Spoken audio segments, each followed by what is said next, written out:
صديقنا النهارده جاي لك في اعاده الاكتشاف او سلسله اعاده الاكتشاف. هتقول لي ايش السلسله دي يا هبيد؟ اقول لك دي سلسله بتتكلم على اعاده اكتشاف اللاينات الجامده جدا جدا اللي جربناها من يجي سنه او اكتر، ورجعنا تاني نشوف اللاينات دي ايه بقى مستواها، او لسه بتقدم الكواليتي العالي بتاعها ولا لا ولا. فيلا بينا في اعاده اكتشاف. النهارده اعاده اكتشاف مين معانا النهارده؟ هامر يا صديقي. تعال نشوف. اللاين يا صديقي بيتكون من MTL فقط، لان ليه اخ كبير هنتكلم عليه في المستقبل ان شاء الله بيبقى DL بس اسم تاني، لكن هامر هو MTL بس يا صديقي. هو بيقدم لك 9 فليفر MTL 60 مللي، وفي نفس الوقت بيقدمهم لك هم 30 مللي. تعالى يا صديقي نعرف ايه الفليفرات دي سريعا كده. اول زجاجه معانا وهي التوباكو دارك، ولازم تبقى عارف ان هامر بيهتم باصحاب التوباكو، فانت هتلاقي كميه توباكو غير طبيعيه في هذه الحلقه. ويلا نكمل. تاني زجاجه بقى معانا صديقي بينك بانسر. احنا ايه بنوحد، يعني ايه مش بنوحد لكم التوباكو، لا النهارده عاملين لكم واحده بواحده عشان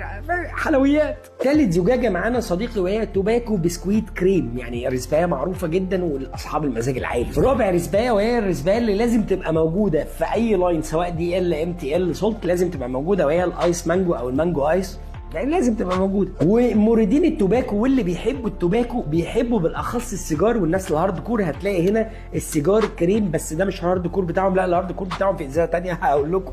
والريسبايه الاشهر والاعظم في التاريخ يا صديقي وهي ريسبايه الفيزا تي، ومعموله ازازه فيزا تي. تعالوا نشوف الباقي. ووتر ميلون ايس، ويقال ان هامر بيقدم لك الووتر ميلون بتاعه هو طعم ووتر ميلون، مش طعم اي حاجه ثانيه، مش شمام، مش يعني هو بطيخ حقيقي. اللوتس معروفه، مين فينا ما شربش قبل كده لوتس؟ انا لسه ما جربتهاش من هامر وهجربها معاكم. واخر زجاجه بقى صديقي وهي التوباكو ناتس. التوباكو ناتس هي عباره عن توباكو ومع المكسرات وبتاع، يعني بص هو لاين مهتم بالتوباكو، ودي الخلفيه الواضحه عليه.